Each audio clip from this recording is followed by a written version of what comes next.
Good morning, everybody. That was an aggressive one.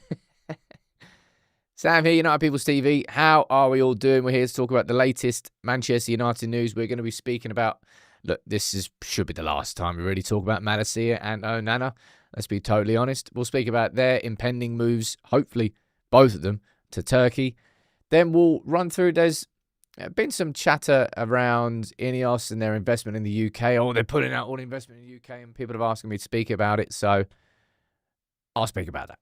And then we're going to have, I suppose, the beginning of the preview and the build-up to the City game. We're going to speak about injuries. We're going to speak about Marmoush, Cunha, Mount, Mazraoui, Martinez, and some others too. And you're going to let me know what you want to talk about in the chat, as always. Now, if you're watching on TikTok, big up and welcome to United People's TV. I'm now streaming live on TikTok as well, because quite a few of you have been coming over from there. And yeah, I know it's a different audience. But yeah, welcome to everybody. Let me see who's here from the Modern and Member Gang. I'll say one more time, I'm so happy that the names are back to normal. YouTube, you did well. Although, this morning, the video I did yesterday on Šeško and Lomans got blocked by UEFA for those two little clips I had of Šeško. I trimmed the clips out. But damn. I was figuring out the percentages. It was like 3% of the screen time. Yeah, harsh. Anyway, let me see who's here, as I said. Carl, good morning to you. Ant and Josh as well. Teresa, good morning to you. We've got John, we've got Toby, Craig, Mark, Stu, how you doing? Gaz, nice to see you again. And thank you very much, Stu, for coming back and swiftly gifting 10 memberships, like the legend that you are. Updates on the community side of things. I'll say that at the start of the show. The new PO box, we're testing out properly. We're doing a couple of packages to make sure that it's working, that it comes to me and it's totally fine, and then we'll give you it. It's not going to be it's not with Royal Mail. They're completely getting booted out and sacked off. They've been absolutely crap. Need to get a refund. I'll be honest. Need to get some. I need compensation. Don't know why I turned American when I said that. Did that, and some non-members as well. We've got Ryan, we've got Prenzo, Christos, we've got Flyboys, we've got Sensei. Lots of new faces, lots of regular faces. Right. Should we get into today's show? I'm going to start today's show with, I'll be honest, I think this is going to probably be my favourite video of the entire year. Right? One second, let me just mute that. I'm really not sure this video is going to get beaten. Nothing to see there.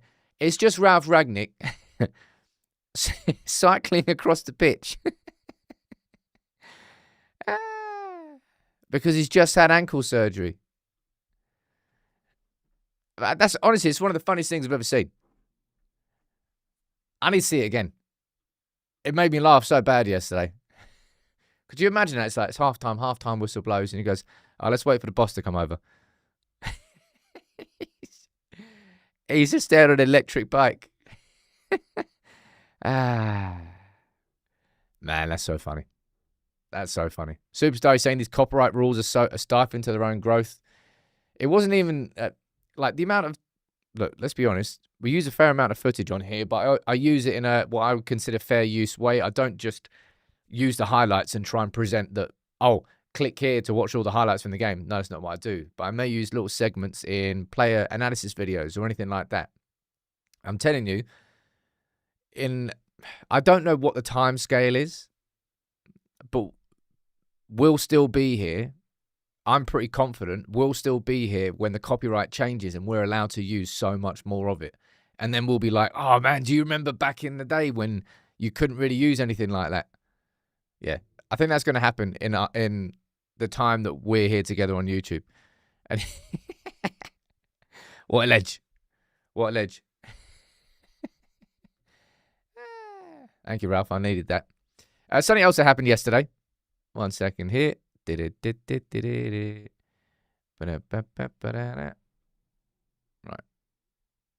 There you go. Look, there's plenty of you spamming comments you're asking me what's going on with this Charlie Kirk situation.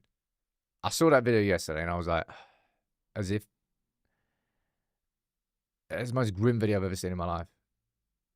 the whole situation is grim. When I was younger, I can only speak for myself. When I was younger, I used to love Tony Hawk's. I used to love MTV. Used to watch Jack. I used to look at America and used to go, man, that's the dream.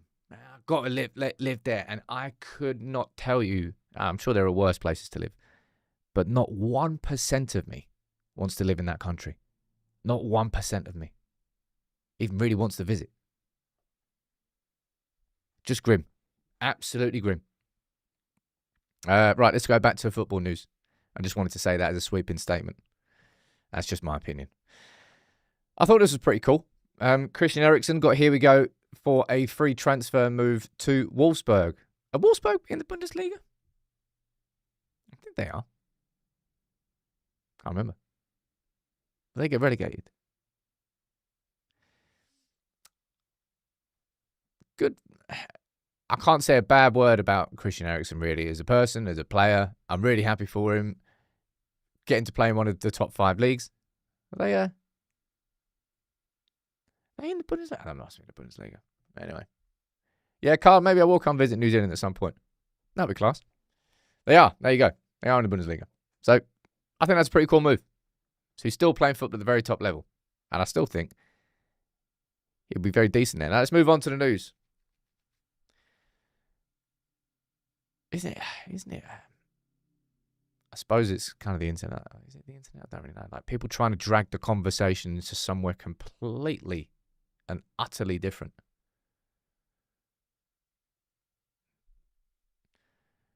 Like you came here for United news, people. You don't need me to commentate on something else that I am not clued up on. All right. Anyway, Malacia. I might ignore the chat for a little tiny while. Let me just close that a little bit. Cool. Right, Malacia, let's bring you the latest United news, which is exactly why you tuned in to today's show. Malacia, he's sitting there going, should I move? Yeah, man. I don't know why you wouldn't move. Be totally honest. He needs to move. I would be amazed if he rejected that move. So let's see what goes on with the Malacia situation. All right. And in terms of Onana, as I said, this kind of really should be the last time that we speak about Onana and Malacia. I mean, I hope so, right? He's flying to Turkey today. We knew that was going to happen. That's always been the case. And I should have pulled this video up yesterday. It's a bit of a mad one, isn't it? Like Onana after the game, I think it was Cameroon against Cape Verde. I think Cape Verde lost. I don't know how big a game that was in their qualifying campaign for the World Cup, but Onana was pissed. He was pissed. Shoving that fan who wanted a selfie, and the fan just tries to swipe him in the back of the head with a bottle of water.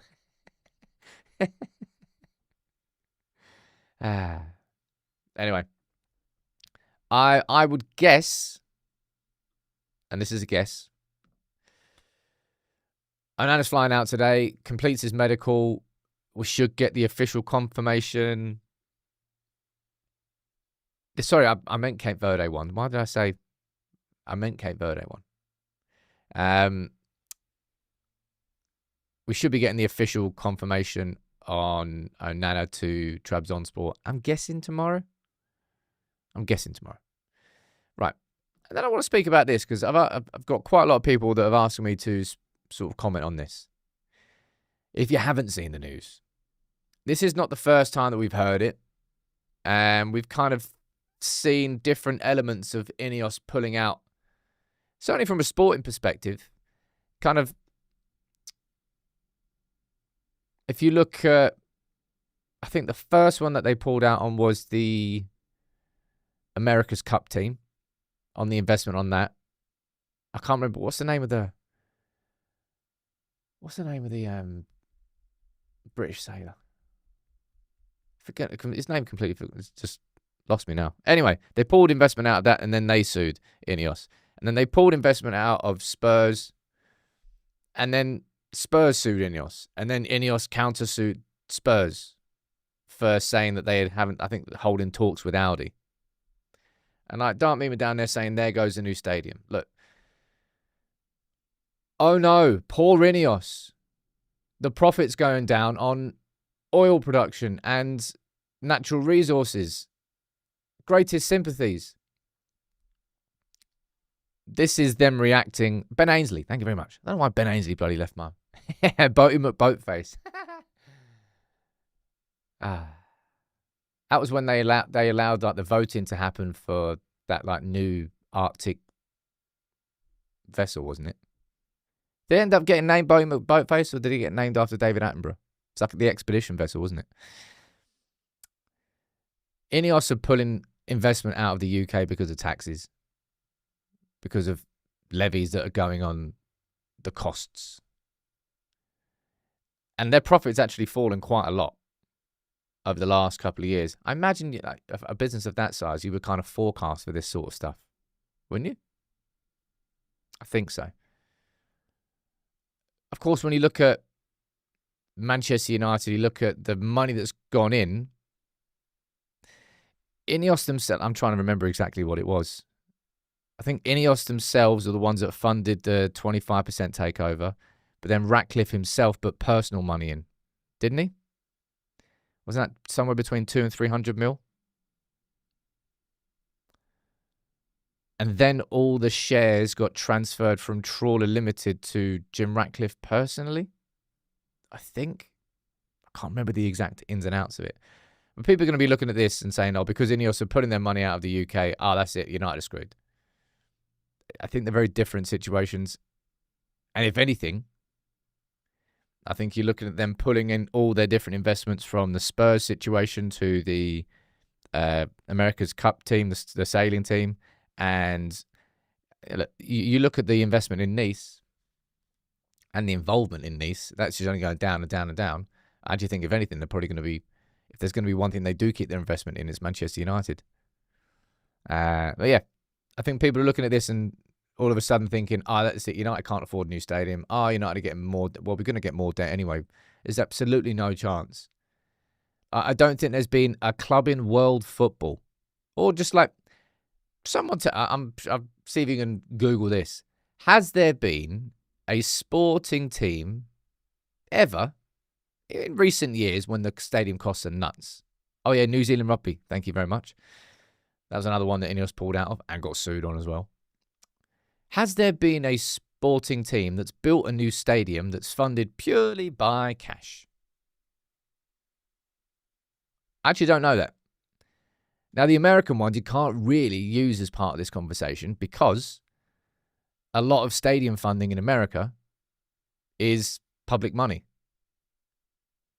And it's like NFL and NBA teams kind of threaten the local states saying, well, we'll just move our team unless you give us some public money.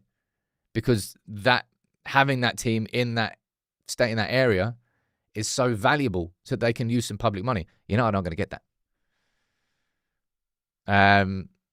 Someone down there saying, Steve, this is much more complicated than tax in the UK. It's about, I'm not getting into like tax and oil and natural blah, blah, blah, blah, blah. Either way, INEOS aren't making as much money anymore. So they're going, okay, well, we'll take our investment elsewhere. It's pretty much what's happened. All right.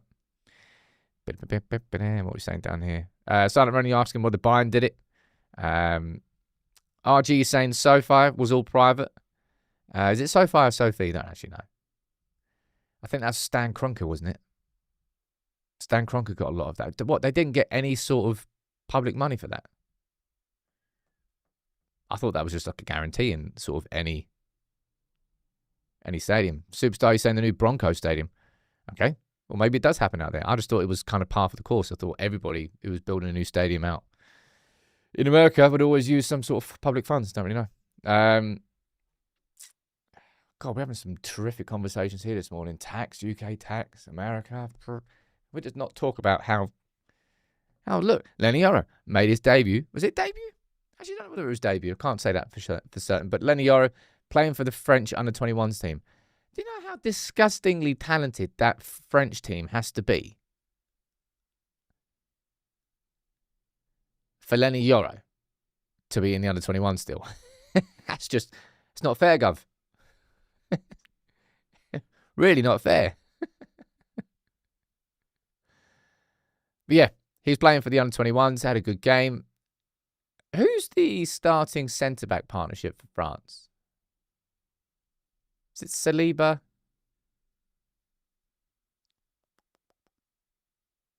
Don't actually know. Upamecano? Someone down there saying, Sam, you need to do a lunchtime video on this INEOS story. It's a little bit confusing.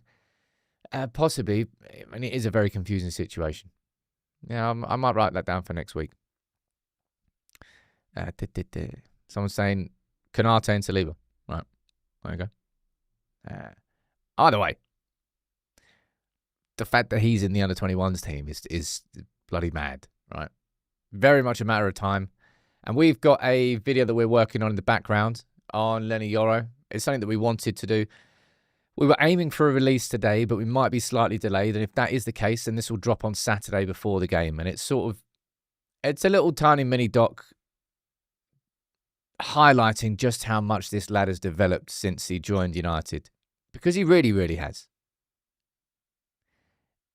In a really good way as well. Like, from playing on the left-hand side to the right-hand side to the composure. If you compare his first few performances to the performances you see now, you see two very, very different footballers. Right at the very beginning, I remember it. Lenny Yoro was nervous.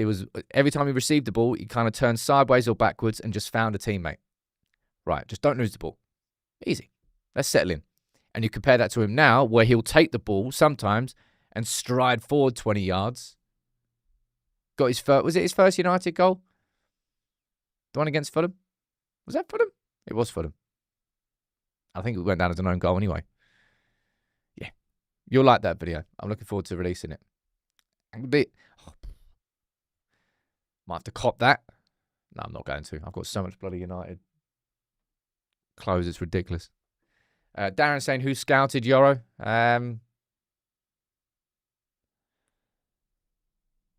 Would you say? I would say that Yoro wouldn't have been a particularly difficult player to scout.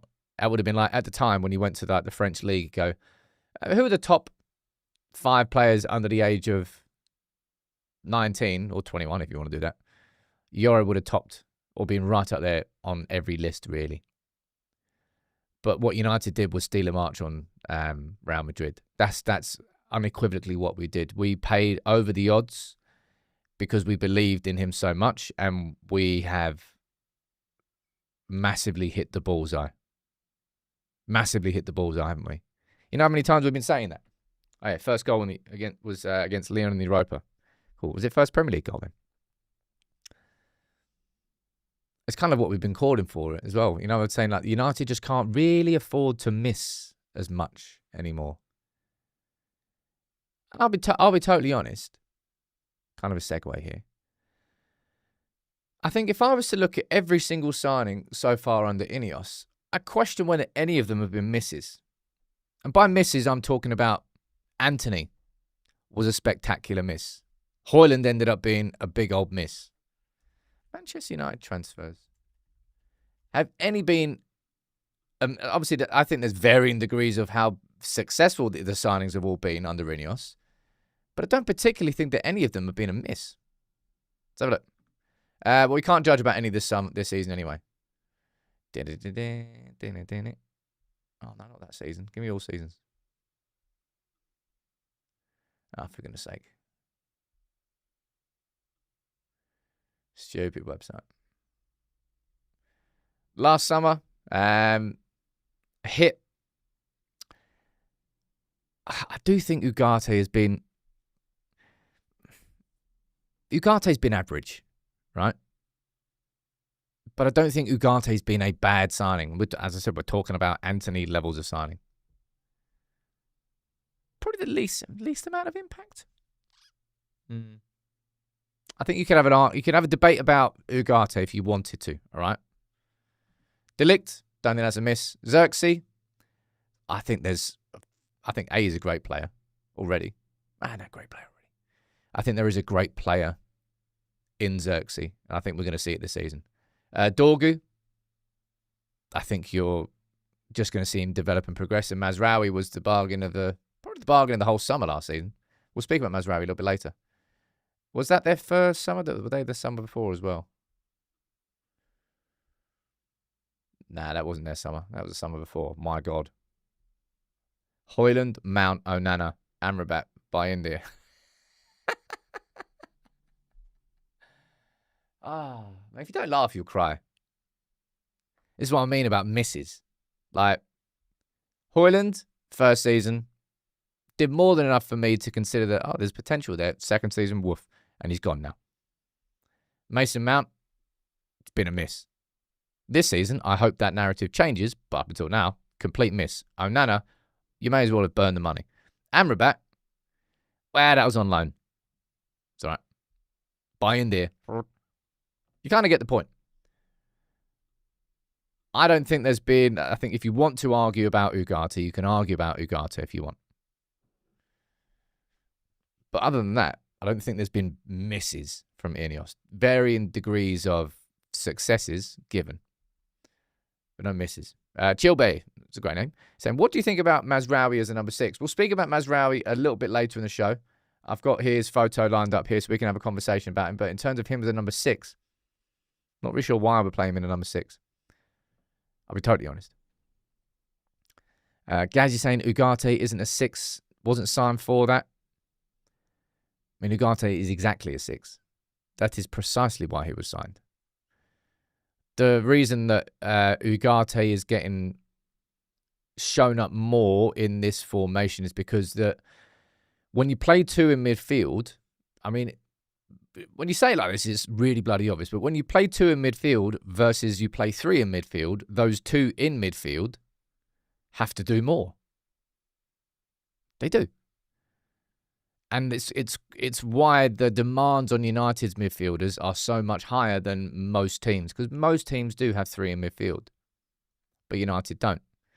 And it's probably a reason why we play a little bit more direct, I suppose. There's not that like 20, 30 pass build-up plays, switching it out through the back, through the middle, until you find a space in the gap and you go through it. Kind of front to back, United go quite quickly, quite a lot of the time. Ryan is saying Steve made a good video on how Maz in the number 6 could work. Fair play, he's done a good video on it. But like, people are going to come to me and say, I could do a good video on Martinez doing well in the number 6 as well. We're like, square pegs, round holes. That's what I would look at that and say. Maybe Mazraoui could be better in the number 6 than I realised he could be. And it's actually, okay, well, let's start this conversation by speaking about Mazraoui then, because he's back and available for the game against City. And if I remember correctly, he was part of the new leadership team that Ruben Amorim chose going into this season.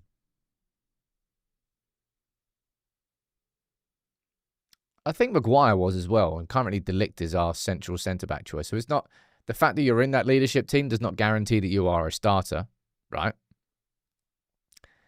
But Mazraoui, I think I'd be surprised if we see a random positioning of Mazraoui as the number 6 for the first time against City away in the derby. I'll be very surprised. I can understand the logic, and there's probably a lot of data you can show to me that would make sense. I'm like, okay, right, fair enough. The thing I'm interested to see is whether or not he comes back in as the right-sided centre-back and Yoro goes to the left-sided centre-back position again. That's a question I want to ask you. What would you do with that? Would you bring Mazraoui back into the starting 11? Or do you think Luke Shaw's playing well enough on that left-hand side to keep Yoro on the right-hand side? Would you put Mazraoui in again as the right wing-back? I personally wouldn't. I don't do I think Mazraoui can offer more than Delo as right wing back? Yeah. I think he can. But I think Mazraoui gets equally as confused as Delo does when he goes near the opposition's box, and I'd rather play Ahmad in that right wing back position. Let me see what you're saying down here. Anti talking about Mazraoui's press resistance, engine, and intelligence does fit, but only in games where we need to be more defensive. Yeah, I'm sure there are characteristics to his game that you would say, yeah, he'll be good as a right. But maybe we're going to have to test and tweak and try because, as I've always said, kind of no matter what midfield two you have at United this season, it's going to be a compromise. Steve, you're saying Shaw's earned his position. Jamlet, you're saying Shaw's the best when fit. Story of his life. Steve Teddy saying Yoro's got that right centre-back on lock. Darren, you're saying tough call, but at least we have some depth in defence. Giggly, you're saying for the City game, I put him as the right wing-back. Use Mazraoui and Yoro, then Shaw as rotation. Steve, I do think that's pretty much what I see Mazraoui as, and I really mean this in a complimentary way. I do not mean this in a horrible fashion, but you're saying Mazraoui is a utility player. He can fill in where we need him to. If we need him to play right centre-back, he'll play there. If we need him to play left centre-back, he'll play there. Same with the right wing-back position. Was there a time where he played left wing-back last season? I can't even remember. Obviously, Ten Hag decided to just throw the grenade out there and put him as number 10, which I feel like it was him trolling everybody. Wouldn't be surprised to see Mazraoui go back into the starting 11 away at City. I don't know exactly how I would tweak the defence to do that. For me, it strikes me as a right centre-back or right wing-back. But in these games against, I suppose if you're looking at the first game of the season, it was Delo that started at right wing-back, and then Ahmad came on towards the end of the game. Might do my video this lunchtime on Ahmad and Mbeumo. So I'd really like to. But anyway, what questions have you got about it? Just have a little 10-minute chat about the derby. What questions have you got going into it? I know what your concerns are. For me, and I'm not just saying this as sort of like a coping mechanism, I think this game is bigger for City than it is for United. And I really do mean that. Do we need victories? Yes, we do. Do we need to get some momentum into our season? Yes, we do. But I genuinely feel that the way that City are wobbling, the fact that this is the first time since 2020, I think, which is a grim stat I'm going to give you, but it's true. First time since 2020 that United are going into a derby game above City in the table. That's how crap we've been for that long. But yeah, as underwhelming overall as United's start to this season has been, City's has been worse. Gabriel, you're saying this game has Šeško to score written all over it. Aiden, you're saying, is Amorim brave enough to throw in the new keeper and Šeško from the start? It's that risk-reward.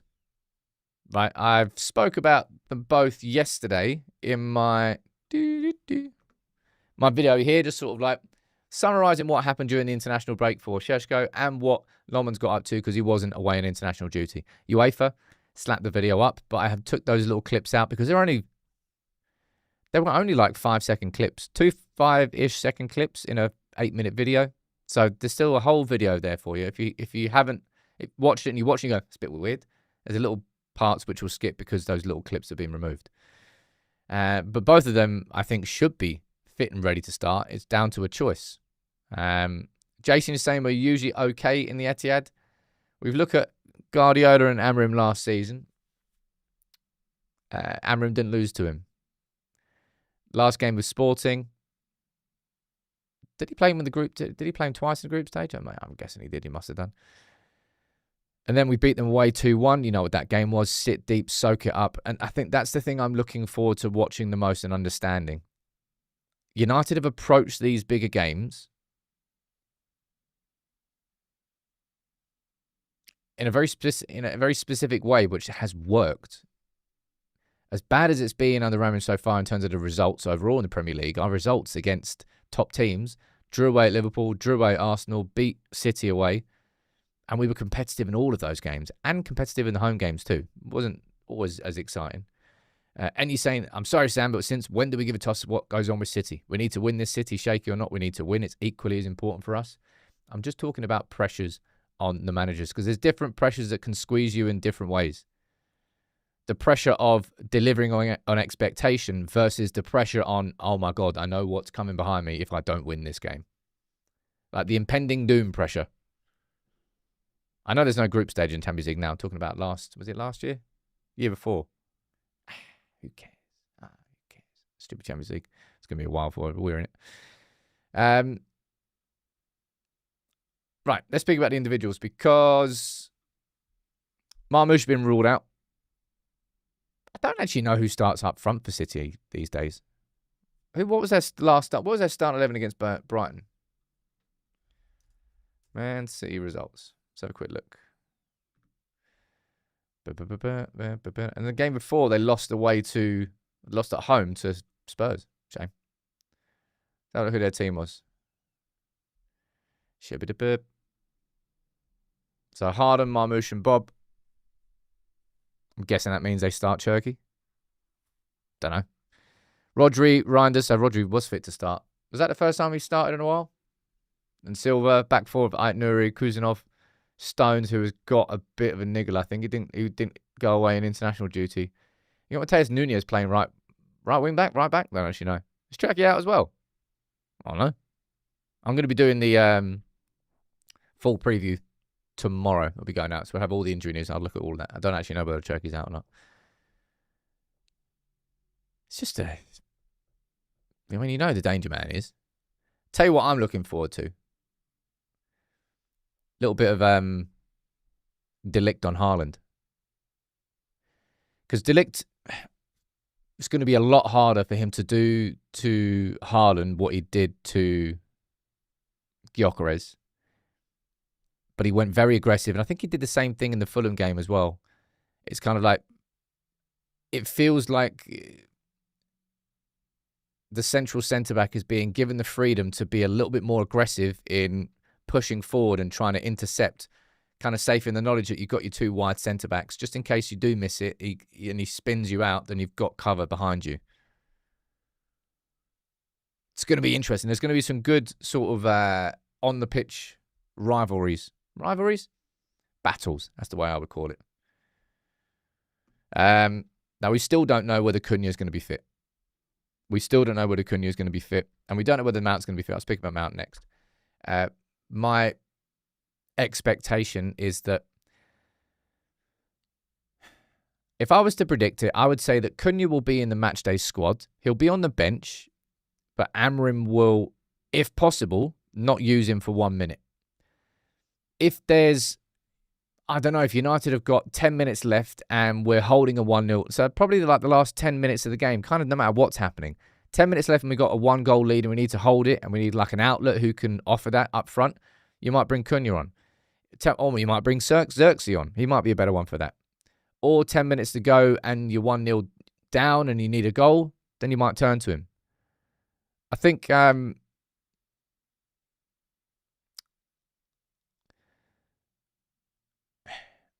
just wouldn't risk him. Like, do you imagine how pissed off we'd all be? You see, Liam Delap, he did a hamstring injury, and he's out for an expected 10 weeks, and he's going to be back after the last international break in November. So I think he's going to miss the next 8 games. Like, imagine how fuming everybody would be. Everybody would be delighted to see Cunha in the starting 11, but then would blow their lids if he pulled up holding the back of his hamstring again.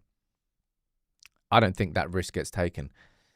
I think if there's going to be one of the two players that went off injured, I think it's not that I would risk Mount more than I would risk Cunha, but Cunha went off holding the back of his hamstring and limped off at half-time. Mount was taken off as a precaution at half-time against Burnley. And now he's had 2 weeks rest. And Mount has been, I'd argue Mount's been very good this season. Have we had the goals? Have we? No, we've not. But his involvement, like, we should have won a penalty. I still think that was a penalty against Burnley. You know, the one that got rejected. When he won the ball back, burst in front, then kind of got dragged down. Toby is saying Bruno and Mbeumo is number 10. Yeah. It's that one position where we're kind of, would you say spoiled for choice? Where we've actually got some strength and quality and depth is the 2 number 10 roles. I know I've said it a lot, but I want to keep repeating it because there's going to still be more calls for Cunha to start this game. I'd like to see Mount start this game, though. Billy is saying, can Mount stop getting injured? I don't think, truthfully told, I don't think Mount even got injured against Burnley. I just think it might have been a half-time conversation, said, just feel a little bit tight. Right, cool, off you go. Don't take any risks. And you're saying that no need, though. We have Xerxes. Yeah, look. If you're right, then if Mazraoui plays right wing back, you can push Ahmad forward to the number 10. You've got Xerxes, Ahmad, and Bumo, Bruno, Mount, Cunha. So many players could play there. And who starts central midfield if Bruno plays number 10? Casemiro's definitely going to start. That's who you partner him with. I think you've basically got to partner Casemiro with Bruno or Ugarte, simply for ground coverage. Not saying the perfect ground coverage, but for some ground coverage, because that's probably one of the weaknesses, I would argue, of Mainu's game. Yeah, you could play so many bloody people in those number 10 roles. As I said there, I wouldn't be surprised to see him in the starting 11 against City. I don't quite know what the setup would be. We're not going to see Martinez yet, but I tell you what, I think we'll see Martinez back in a United shirt before the next international break. Next 4 games, we've got City away, Chelsea at home, Brentford away, Sunderland at home. No. Other way. City away, Chelsea at home, Brentford away, Sunderland at home. That's exactly what I said. It's been a long morning. I think we see Martinez in one of those games. And again, we're talking about actual quality. Once Mazraoui's fit and available, and once Martinez is fit and available, you've got options there, man. You've got then Luke Shaw and Martinez who can play left centre-back. You've got Yoro and Mazraoui who can play right centre-back. You've got Dorgu and, I suppose if you need to, Luke Shaw who could play left wing-back. You've got Ahmad and Dalot, and if you need to, Mazraoui to play right wing-back. Genuine option. Then you've got Diego Leon coming in there as well. Some actual quality. So fingers crossed Martinez can cut. I missed it. Trying to think of he would definitely be the player I would choose. I wish he didn't get the injuries that he got over these last couple of years. Heaven. I forgot about bloody Aiden Heaven as well. Thank you very much, Alex. Got some real strength and quality. Gabriel saying, do you see Kobe starting? If Kobe and Bruno really are competing for the same spot, and if, I'm speaking in hypotheticals here, of course, if Cunha is indeed injured and Amram goes, you know what I would do? I'm going to push Bruno further forward, then surely you've opened up that midfield spot for Kobe to take it. No? If they are indeed competing for the same position. That's going to be an interesting one to see as well. But I am looking forward to this game on Sunday. I really am. I know it's been a bit of a disappointing start overall this season. We deserve more from the Fulham game after the first half. Second half, I think probably the fairest result on paper, I think, was the Fulham game. Burnley, we deserved a lot more than a 97th minute winner. Arsenal, we deserve more than a 1-0 defeat. Why are you saying, have we ever seen a Kobe and Casemiro midfield starting? I don't know off the top of my head. I imagine you must have seen it at some point. Alex is saying, has Mbeumo ever played off the left instead of the right? I don't know why you do that. I really, really don't know why you do that.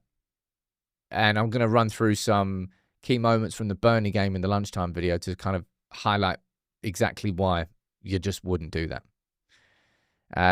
Last couple of minutes, fire any questions and I'll answer them.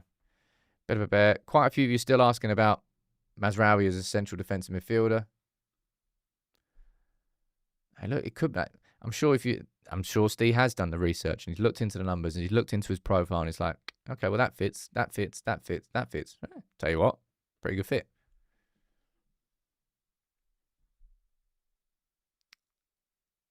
It's because our midfield just needs compromises everywhere. You kind of got to look for alternatives. And you go, well, it's a bit rogue, but it's a left field conversation about Mazraoui as central defensive midfielder. It's kind of the way I look at it. Why don't people rate Ugarte, says Quest? It's because of his quality on the ball. Simply put. Ugarte as a destroyer. Ugarte is someone who breaks play up. He does it well. He does it very well sometimes, actually. And it's not as if he doesn't have a good pass in him. He does. But it's just nowhere near the elite level needed. It's kind of like he might surprise you sometimes with a pass, but largely he's ineffective on the ball. And that's the issue. Do you think we have a top 6 squad? I really do think we do. If you look at the attackers, we've got the key weaknesses midfield. That's where if you look at the midfield of Arsenal or City or Chelsea or Newcastle or Liverpool or probably Spurs, all of them have better midfields than us, which will always hurt us until we get it sorted. Craig is saying Steve's point in the video was that Mazraoui played central defensive midfield coming through the academy system, so he has experience playing there before. And my rebuttal would be that when Martinez went to Ajax, he started as a central defensive midfielder, but it doesn't mean that central defensive midfield is where he should play. In the same way that I would say Aiden Heaven, when he was a youngster, he played up front. He was an attacker in the academy. Doesn't mean that I want to see Aiden Heaven playing there now, because he's found his position and he's a left-sided centre-back. Have I heard anything on the new stadium? Nothing more than what I've told you in the live shows here over the last couple of days. All right? Now, thank you all for tuning in. As always, a little bit of a shorter show here today. Tomorrow will be a busy one because it's the day before the game. We'll probably get the official announcements of Onana and Malacia.